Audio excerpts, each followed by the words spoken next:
Olá, estamos começando mais um Ecologia e Política em Debate, aqui pela TV Floripa, a TV da resistência cultural dessa cidade.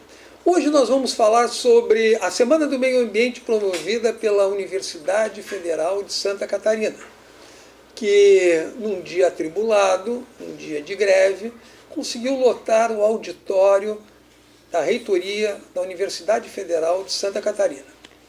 E para essa abertura esteve conosco Paulo Santos de Almeida. Ele que é assessor da Superintendência de Gestão Ambiental da maior universidade do país, a Universidade de São Paulo. Ele é professor de Direito Ambiental do EACA, da pós-graduação de Sustentabilidade. Paulo, seja bem-vindo aqui à TV Floripa, seja bem-vindo a Florianópolis e mande um abraço para a superintendente Patrícia Iglesias, uma amiga de longa data que tem revolucionado a gestão ambiental a partir das suas ações à frente dessa superintendência. Eu queria que você falasse um pouco sobre a sua palestra hoje, o que foi essa troca com a Universidade de Lavras, com a Universidade Federal de Santa Catarina e, ao mesmo tempo, quais são as perspectivas que hoje nós temos na USP. Podemos começar, então, você resumindo um pouco a sua palestra e falar da internacionalização da universidade na área de ciência, tecnologia de ponta e meio ambiente.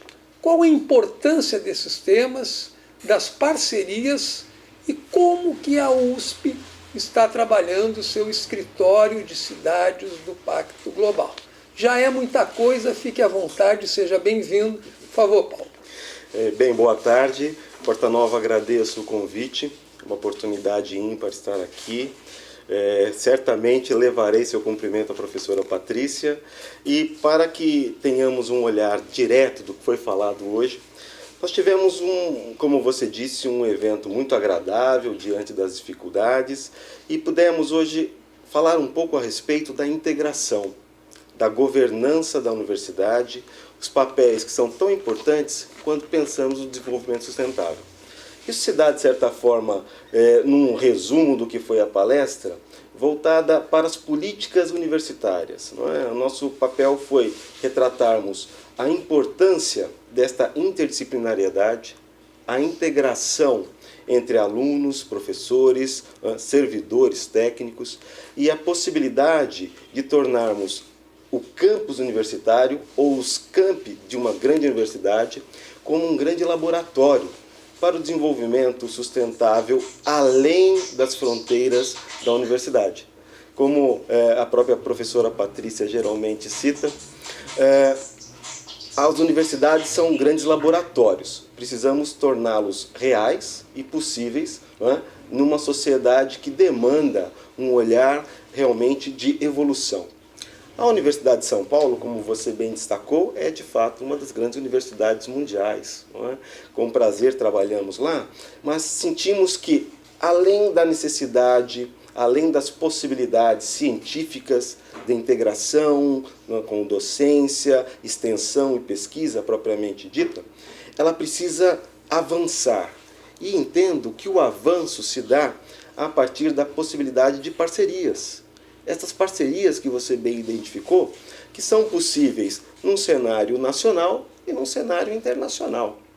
A Universidade de São Paulo recepciona, desde outubro de 2017, o escritório regional do Pacto Global, Programa Cidades. Este escritório tem como finalidade permitir a parceria entre sociedade civil, projetos acadêmicos e as dificuldades que a sociedade tem na busca de soluções. Mais do que termos um olhar a respeito da sustentabilidade sob um viés puramente exclusivo, hoje temos que pensar esse desenvolvimento sustentável de forma integrada, onde a pesquisa, a ciência, a sociedade caminhem em conjunto, integrando as possibilidades de resolução de uma sociedade ou de várias sociedades, pensando sempre no aspecto local, mas imbuídos do intuito de chegarmos a resoluções globais. E qual a importância que tem a universidade e a pesquisa para a resolução desses problemas ambientais que se tornaram planetários, como o aquecimento global, ou problemas mais caseiros, como sei lá, a cheia do Tietê, problema do lixo? Qual a importância que a universidade tem, tanto na pesquisa quanto na gestão dos seus próprios problemas internos da universidade? Muito interessante. Veja, hoje nós vivemos sob a égide da busca de resultados. A ONU estabeleceu para 2030 uma agenda, não é, pautada nos Objetivos do Desenvolvimento Sustentável, os conhecidos ODS. Estes são os elementos articuladores das possibilidades de resoluções. Resoluções socioambientais que passam, em função da demanda social e da capacidade, não é, de resiliência que as pessoas e a comunidade têm, em se aproximar de possíveis soluções. A universidade, com sua pesquisa, com sua capilaridade, tem capacidade enorme de influenciar o resultado destes objetivos. Isso se dá a partir de um olhar da importância de seus projetos, como, por exemplo, medidas que envolvam projetos de energia solar, otimização de energia, redução de consumo, condução e sensibilização de políticas públicas, como, por exemplo, a Política Nacional de Resíduos Sólidos, aplicáveis num cenário de realização e concretização. Sem isso, a universidade tem suas pesquisas, tem sua ciência, mas se ela não consegue, de fato, abrir uma articulação, nós não chegaremos aos resultados. E essa articulação se faz pelas parcerias. É pela parceria internacional, pela parceria da sociedade civil, pela parceria do empresariado e principalmente da comunidade universitária que chegaremos a resultados de fato concretos. O que a população, me permita só para concluir, o que a população espera como usuário desses recursos de meio ambiente é visualizar como eles são de fato úteis para nós. Mais do que explorar, nós precisamos pensar num desenvolvimento que beire um desenvolvimento humanista, o desenvolvimento que vai ao encontro dessas parcerias. Claro, para que o nosso telespectador e internauta entenda, esses ODS, que são os Objetivos do Desenvolvimento Sustentável, em número de 17, é uma espécie de pauta da ONU do que seria uma espécie de governança global sobre o meio ambiente. Porém, essa governança global, para que ela não fique no abstrato, é preciso que traga para a sua administração local.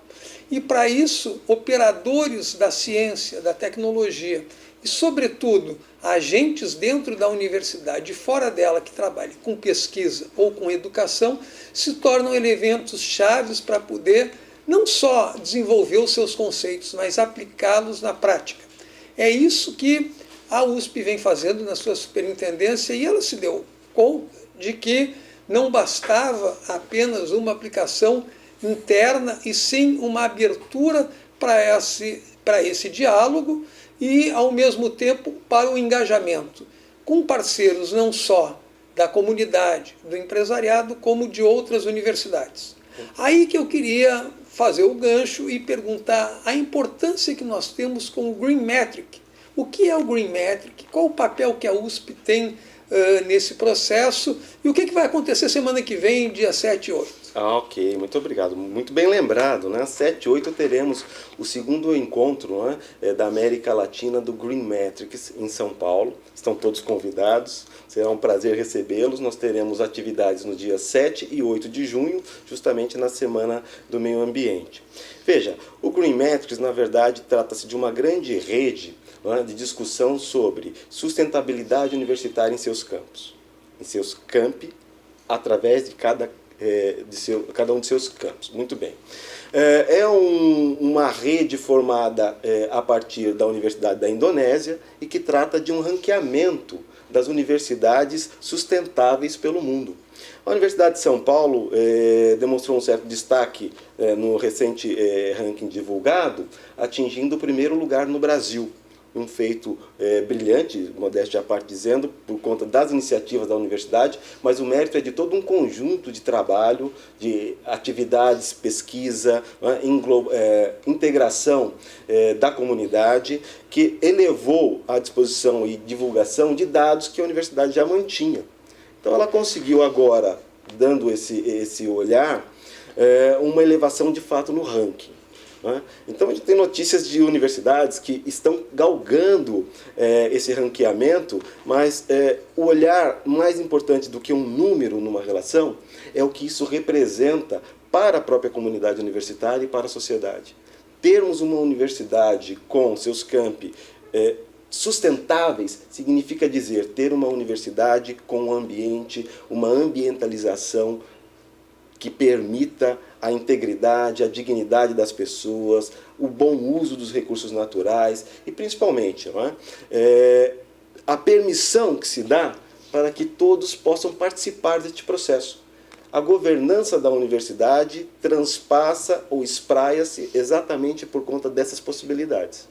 Eu queria, assim, na condição atual até, não de apresentador desse programa, mas de coordenador de gestão ambiental da UFSC, dizer que desde o ano passado nós fizemos parte do Green Metric, estamos em 12º no ranking nacional, mas isso não é uma competição para ver como um cavalo ver quem chega primeiro, ao contrário, é troca de experiências e entender que duas coisas são fundamentais. Primeiro, a universidade está sendo vista como uma rede de pesquisa e de troca de informações do ponto de vista planetário.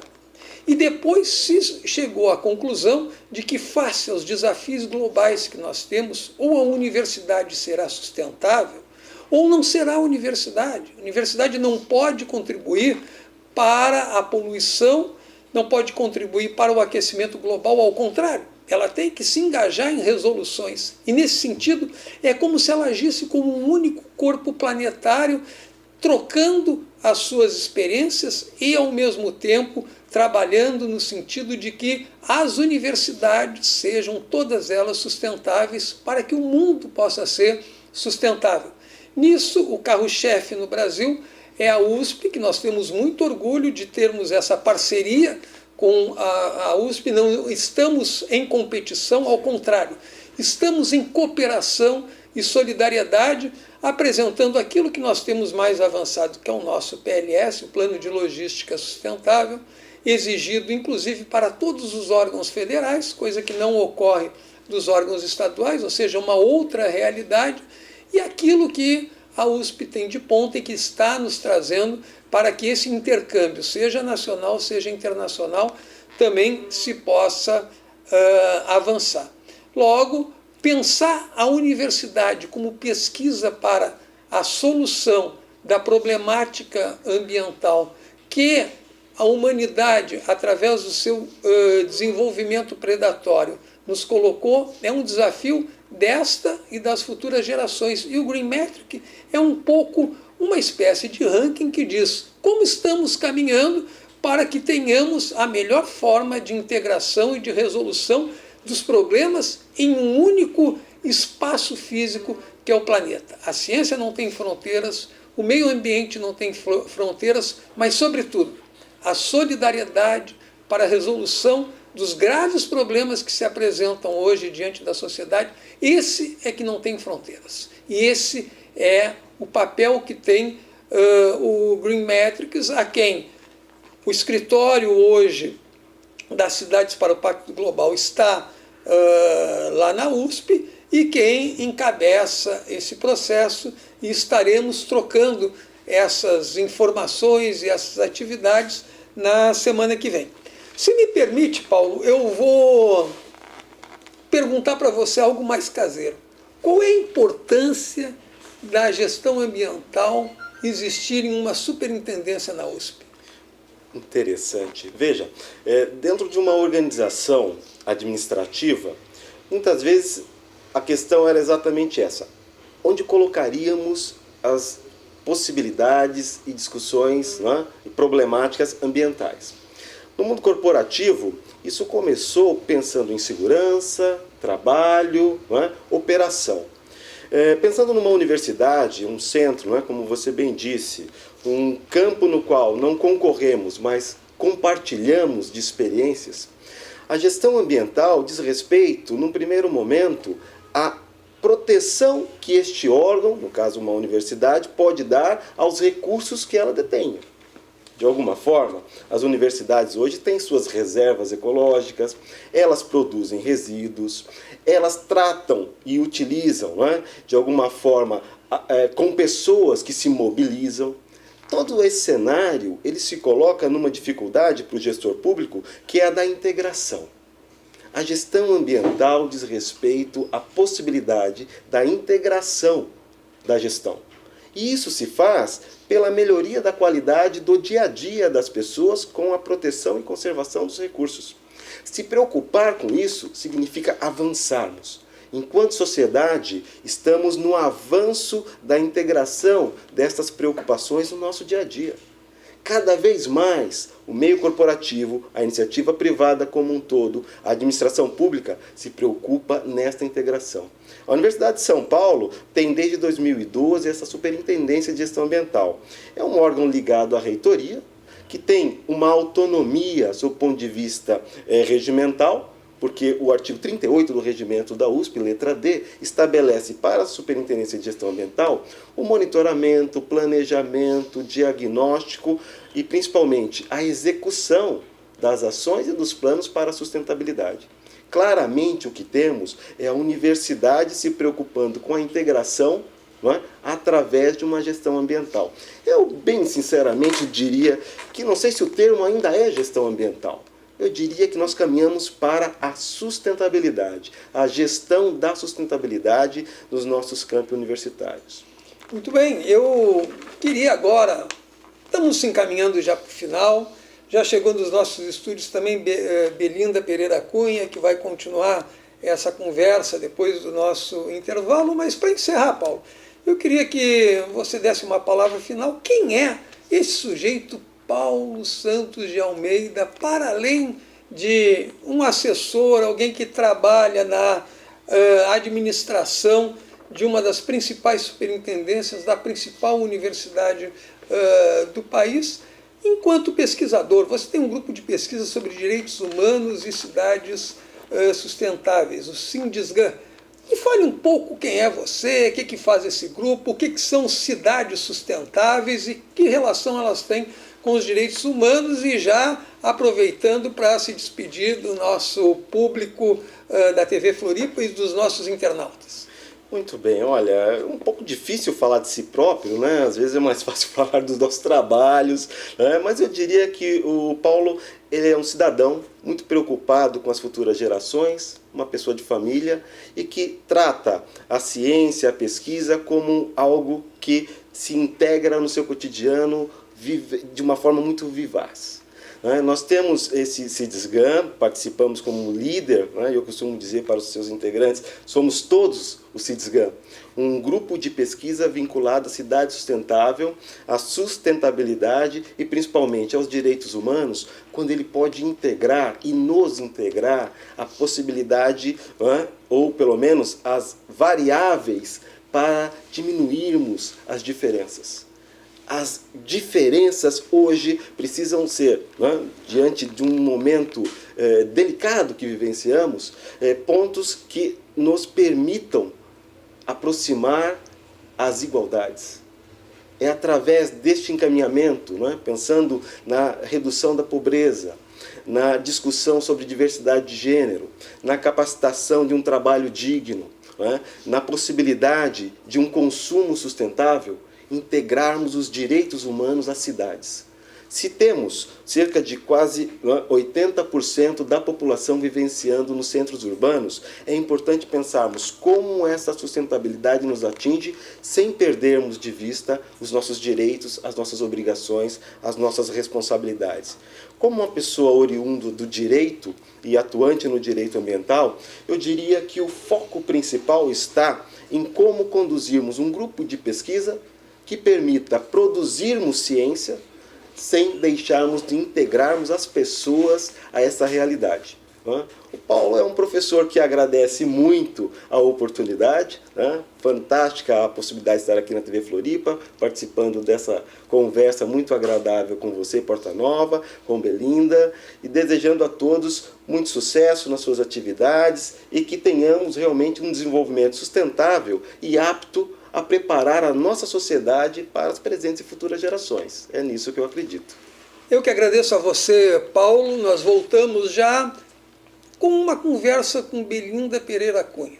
Ela foi coordenadora da pós-graduação em Direito da Universidade Federal da Paraíba e teve uma experiência muito interessante fazendo seu pós-doutorado com Henrique Leff no México. E agora está fazendo um outro pós-doutorado aqui na Universidade Federal de Santa Catarina. Essa mulher de muita viagem, muitas histórias e muita luta na área do direito ambiental já volta para conversar com vocês.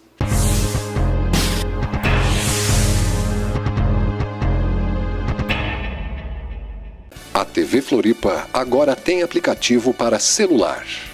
Baixe o app TV Floripa no Play Store e assista a nossa programação.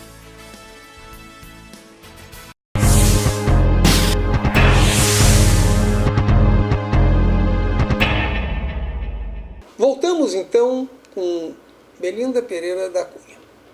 Nos fale um pouco da sua trajetória, Belinda, como é que foi a gestão da pós-graduação lá na Paraíba, a sua experiência com um pós-doutorado no México, com uma das referências que nós temos na luta socioambiental da América Latina, que é Henrique Leff. Enfim, nos fale um pouco também do seu grupo de pesquisa e vamos dialogar com os nossos telespectadores e os que nos acompanham pela internet. Muito boa tarde, é uma satisfação muito grande estar aqui com você, professor Rogério Porta Nova, e estar aqui falando para os nossos telespectadores da TV Floripa. A experiência tem sido ao longo de uma vida acadêmica que tem permitido uma revisão dos nossos valores jurídicos, né? Quando se passa a trabalhar com o meio ambiente, com o direito ambiental, nós passamos a entender que a importância da aproximação e da ponte com as outras áreas do conhecimento algo fundamental. Quer dizer, o direito sai daquela sua bolha, daquela sua reserva e passa a verificar que é fundamento e também precisa ter como fundamento outras áreas do conhecimento.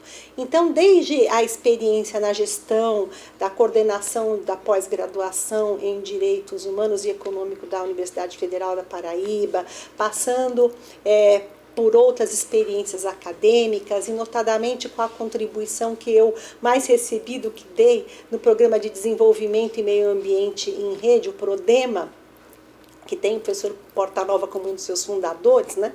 Há mais de 3 décadas. Lembrando que o PRODEMA é chamado Programa de Desenvolvimento e Meio Ambiente, organizado pela ONU para regiões em que as universidades ainda estão em desenvolvimento.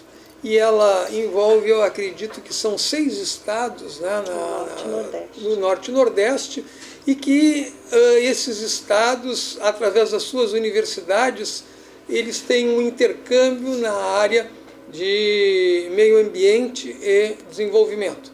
E a professora Belinda é uma das baluartes na área de direito ambiental e está falando um pouco dessa experiência. Por favor, continue, Belinda. Obrigada.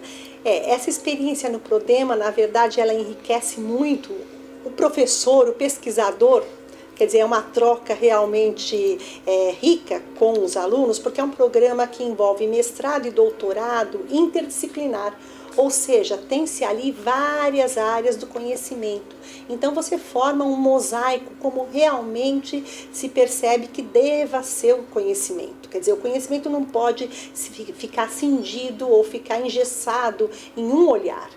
O meio ambiente é um pano de fundo que permite que constatemos isso. Então, o PRODEMA, ao tratar do desenvolvimento e meio ambiente em rede para esses estados como bem foi colocado, ele faz com que o professor se intere de outras áreas para tratar com um aluno que pesquisa em biologia, em economia, em ecologia, enfim, de ciências sociais aplicadas, mas também das ciências ambientais, das ciências da saúde. Então, essa interdisciplinariedade vai formando o necessário tecido que é o tema ambiental. Então, o direito ambiental, ele chega ali já necessitando ser flexibilizado.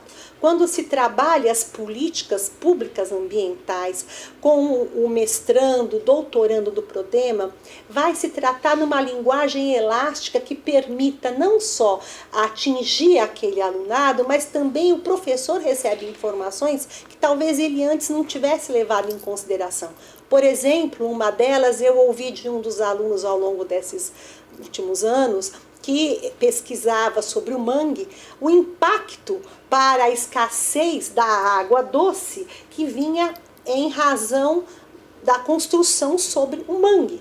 Quer dizer, essa relação entre a água doce e a água salgada muitas vezes não é feita por nós que só vamos visualizar a política pública sem pensar no material. Então, essa proximidade do professor da área de direito e de outras áreas de conhecimento é realmente engendrada de uma maneira melhor num programa interdisciplinar como esse. Essa mesma experiência me levou até o México, né?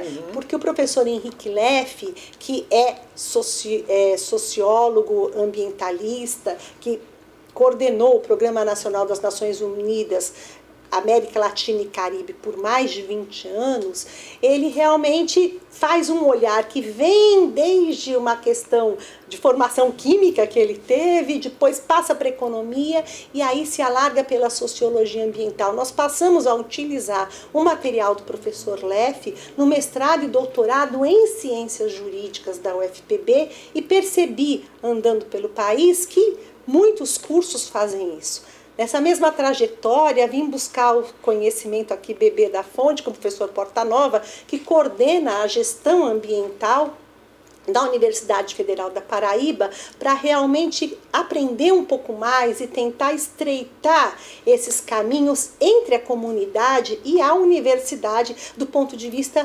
ambiental. Quer dizer, esses recursos... Só para dizer para o nosso ouvinte que da Federal da Paraíba vem a professora Belinda Pereira da Cunha. Eu coordeno... Né? Eu errei? Você falou da Paraíba, é aqui da Universidade Federal de Santa Catarina. Santa Catarina. Mas continue, desculpe interromper só para esse pique, porque hoje a Belinda também é minha orientanda no pós-doc. Veja bem, para mim é uma honra, porque alguém que foi orientado pelo professor Leff no pós-doc, depois vem para cá, trazer o seu conhecimento, trazer a sua experiência e nos ajudar, tanto na gestão ambiental, quanto na pós-graduação em Direito, enriquece muito o trabalho que nós estamos desenvolvendo, tanto com os mestrandos, com os doutorandos, mas, sobretudo, na área prática da gestão ambiental. E também a professora Belinda, ela fez seu doutorado em Roma, e teve essa experiência aí na América Latina com o pós-doutorado, inicialmente no México e agora conosco aqui em Santa Catarina. Mas continue que depois nós vamos falar sobre as obras da professora Belinda, o seu grupo de pesquisa, a questão da Vale do Rio Doce e esse que foi o maior desastre ecológico. Mas calma, uma coisa de cada vez. Por favor, professora Belinda. Obrigada, professor Portanova. Não, para dizer que a aspiração em continuar essa pesquisa, essa capacitação, que é assim que eu me sinto, me capacitando aqui na gestão ambiental da UFSC, é exatamente a aproximação entre a universidade e a sociedade, a cidade de Florianópolis, que é feita através da sua gestão, que eu pude perceber em várias leituras e em alguns eventos dos quais participei ano passado.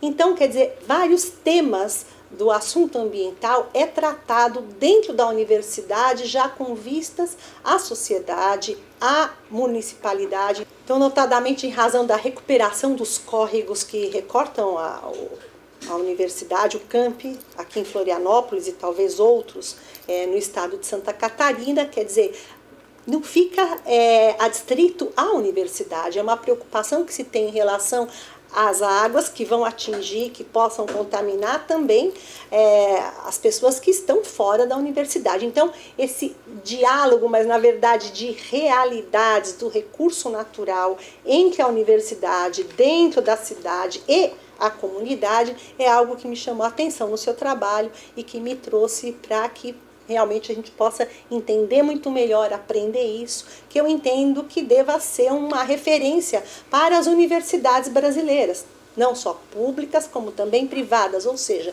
a universidade está inserida na comunidade, está a serviço dessa sociedade, e a questão do meio ambiente é hoje algo que já é uma preocupação que vem sendo tratada nas últimas décadas, mas talvez de forma até um pouco atrasada. Nós estamos fazendo esse programa especial na Semana do Meio Ambiente, onde a Universidade Federal de Santa Catarina está promovendo diversas atividades e fez hoje a abertura da Semana do Meio Ambiente. Embora a universidade estivesse fechada para os seus cursos em função da greve dos ônibus, da greve dos caminhoneiros, nós lotamos o nosso auditório e tivemos a presença de pessoas de todo o país, dentre elas Belinda Pereira da Cunha, que, embora more agora em Florianópolis, veio lá da Paraíba com a sua experiência e que ela acaba de lançar um livro que se chama Ensaios Interdisciplinares sobre a barragem de Mariana.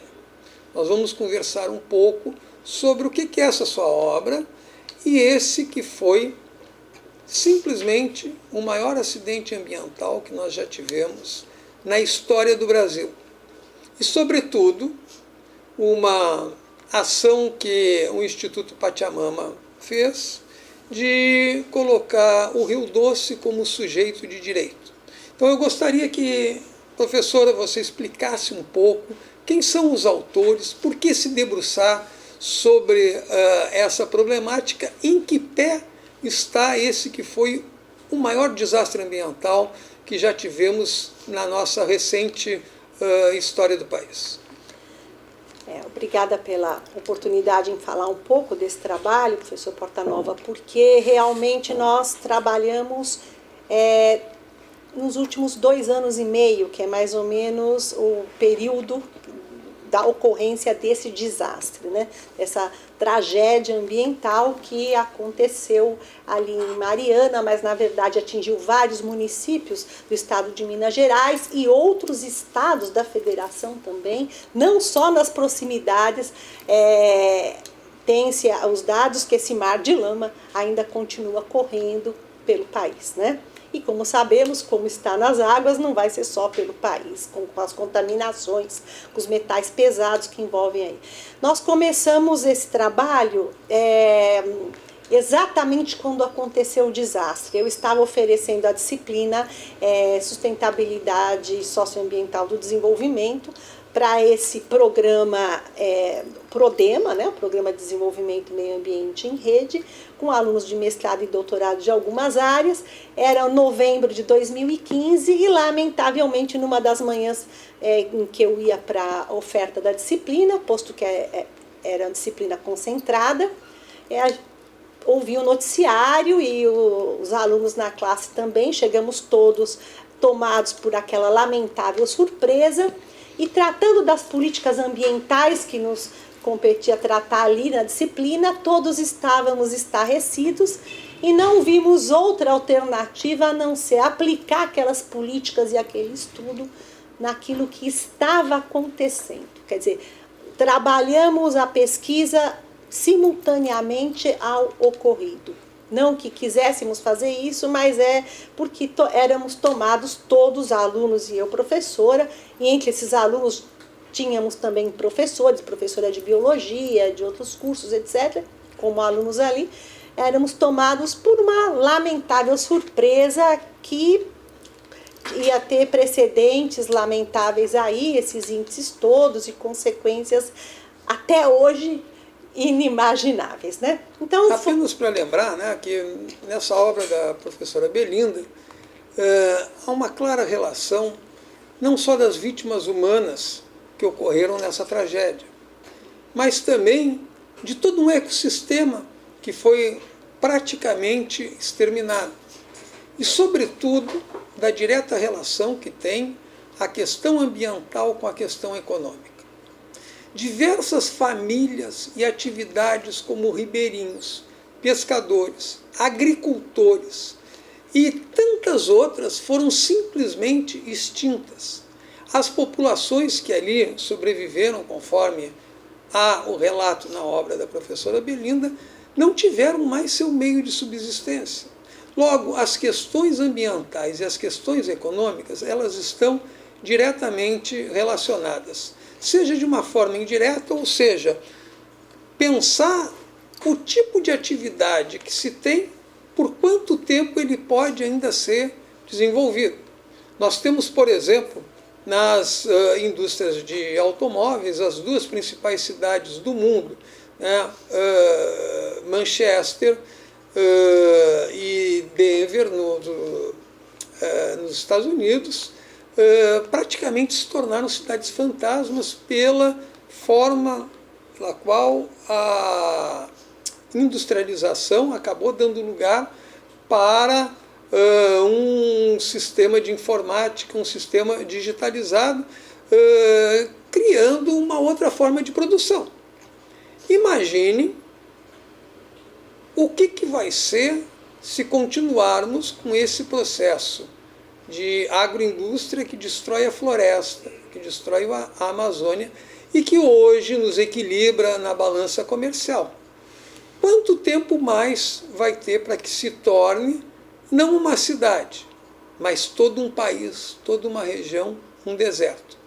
O que acontece no Rio Doce é apenas um pequeno alerta de como determinadas atividades, embora sejam fundamentais como a atividade minerária, se não há o devido cuidado ambiental, ela se torna predatória, não só com relação ao meio ambiente, mas, sobretudo, à atividade econômica, porque tudo o que deveria pagar em compensação às famílias, em compensação aos danos ambientais, e que procrastina cada vez mais a empresa, infelizmente mostra que as suas atividades econômicas, com o passivo que ela gera do ponto de vista ambiental, acaba sendo negativo. De certa maneira, se não houver um equilíbrio entre economia e meio ambiente, perde, sem dúvida nenhuma, o meio ambiente. Mas em nada se ganha como se ganhou no passado, quando não havia qualquer exigência ambiental com a economia. E isso a professora Belinda mostra muito bem no seu livro. Mas eu queria que avançasse um pouco nessa relação humana com o meio ambiente, nessa relação econômica, no cálculo dessas perdas, e que só existe um equilíbrio das contas quando o ambiente é visto como uma externalidade. Exatamente. Os olhares, como foram múltiplos, né? Então nós pudemos ter tanto um levantamento de pessoas que estavam pesquisando na área da biologia, os reflexos, quantos anos que nós vamos ter a fauna, a flora, as águas, a morte do Rio Doce, né? O quanto o Rio Doce perde e deixa de existir da maneira como existia ali na região, e não só na região, em toda a sua extensão. A utilização do próprio Rio Doce, que foi doce e que parece que foi o motivo do nome recebido pela indústria ali presente, ou seja, ela utiliza as águas desse Rio Doce e depois a própria água desse Rio Doce acaba por ali apenas numa questão semântica deixar de ser doce para trazer a fatalidade a tantas famílias, a tantas vidas, aqueles que ainda têm que se servir daquela água, porque claro que nós já sabemos que com a questão da escassez da água não se tem a opção, já não se tinha, né? Mas não se tem a opção, não deixarei de usar esta água que tem metal pesado para usar qual água? Para onde essas centenas de famílias poderão ir? Elas ainda estão em estado de abrigo local, né? Quer dizer, o nosso trabalho, que está publicado de forma digital, é um e-book. Ele traz muitas fotografias disponibilizadas pela fotógrafa que fez toda essa reportagem para a própria Pachamama, que foi a ONG que promoveu a ação popular, que também está na obra, porque a Pachamama é coautora, e o advogado Lafayette, que assinou a ação popular, também estão ali na obra. Por isso que eu disse, nós nos estendemos ao longo desses 2 anos para formar um pouco mais de material, porque o problema continua. Se quiséssemos, poderíamos ir até 10 anos, talvez, não sei, porque as consequências são ruins. Tem também um olhar da ciência social, né? Quer dizer, tem sociólogo, tem pessoas da área do direito, tem doutorando, tem professor que trabalha com águas. Então, o olhar ele é realmente multifacetado, mas formando um problema muito grande, que é um problema social, humano, ambiental, econômico, que tudo isso parece que é a base do que possa ser sustentável. Quer dizer, sustentabilidade tem que preencher todos esses requisitos. Quando todos eles são afetados, quer dizer, sustentável a atividade não era, porque como o próprio professor Portanova acaba de colocar, se essa atividade nutriu, alimentou famílias por algumas décadas e em alguns poucos anos causa um malefício dessa magnitude, alguma conta não foi bem feita. Esse desastre atingiu mais do que contribuiu. Eu queria assim fazer uma provocação para a professora Belinda, porque talvez uma provocação diante desse desastre lamentável, de uma reflexão mais científica, mais jurídica, que justamente como nós vimos na Austrália, na Nova Zelândia, o rio Ganges, o rio Mississippi, todos eles entraram com ações reivindicando direitos contra a atividade predatória, seja humana, seja de indústrias. E no Brasil essa ação ela é, vamos dizer, a primeira de tantas outras que vão fazer um deslocamento da tutela jurídica do meio ambiente para, no caso o rio, mas o meio ambiente como sujeito de direito. Estaríamos passando de um período de um direito ambiental para um direito ecológico. Quais os impactos do pensamento de uma futura ciência jurídica da qual a natureza, e sobretudo pelos danos que foram causados, que são complexos e de multifacetados, de entrar-se com uma ação da qual o rio é sujeito de direito? Qual a importância que tem esse tipo de ação, do qual o Brasil é um dos países, mas tantos outros começam, a partir de juristas ambientais, provocarem o judiciário para o reconhecimento desse ente que tem vida e que deve ser respeitado enquanto tal? Sem dúvida que é muito importante esse impacto de ter o próprio rio como sujeito de direitos. No novo constitucionalismo, né, latino-americano já se verifica essa possibilidade, que é algo que vem sendo muito discutido para que nós possamos, ainda mais agora, nesses 30 anos da nossa Constituição ecológica, digamos, repensar a maneira como todo o recurso natural vem sendo tratado e utilizado, na visão de alguns, que eu já entendo que nem tantos, exclusivamente tendo o ser humano como centro, né, desse merecimento ambiental. Na verdade, se necessita que o recurso natural se renove para que haja a existência do próprio planeta. Então, a importância do Rio Doce ser autor, portanto, sujeito de direitos, é exatamente beneficiar a vida no planeta. Então, é inexorável que o recurso natural pulse por si só. A preocupação de se estar a serviço desta ou daquela vida, na minha opinião, leva ao mesmo lugar, que é exatamente a sobrevivência da vida do planeta. Muito bem, eu agradeço a explicação da professora Belinda e eu vou pedir licença para vocês para dizer que o que nós temos atualmente é a chamada tutela do meio ambiente a partir da legislação constitucional e a legislação ordinária. Nós já vimos isso no passado.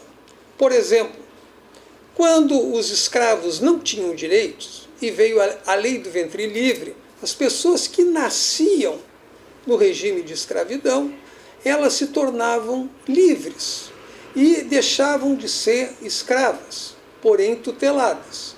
Os indígenas, por muito tempo, foram sujeitos tutelados pelo direito brasileiro, até atingirem a sua condição de plena cidadania.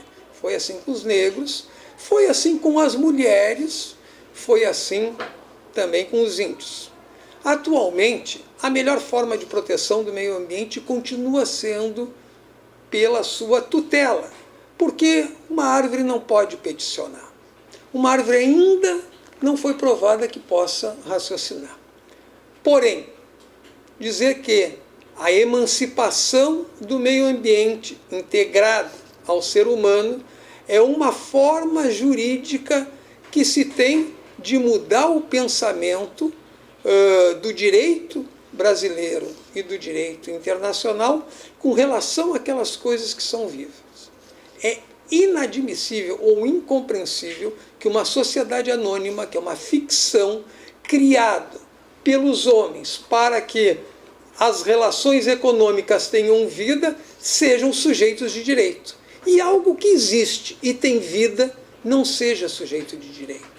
Nesse momento, afirmar essa posição é dar uma autonomia para a vida para que todo o direito tenha por preocupação a tutela da vida, independente da maneira com que ela se expresse, seja antrópica, seja animal, seja ela para a construção da vida, como é o caso de um rio. Essa é uma grande discussão que começa no direito, mas se expande para todas as áreas do conhecimento. E é disso que trata o livro da professora Belinda Cunha.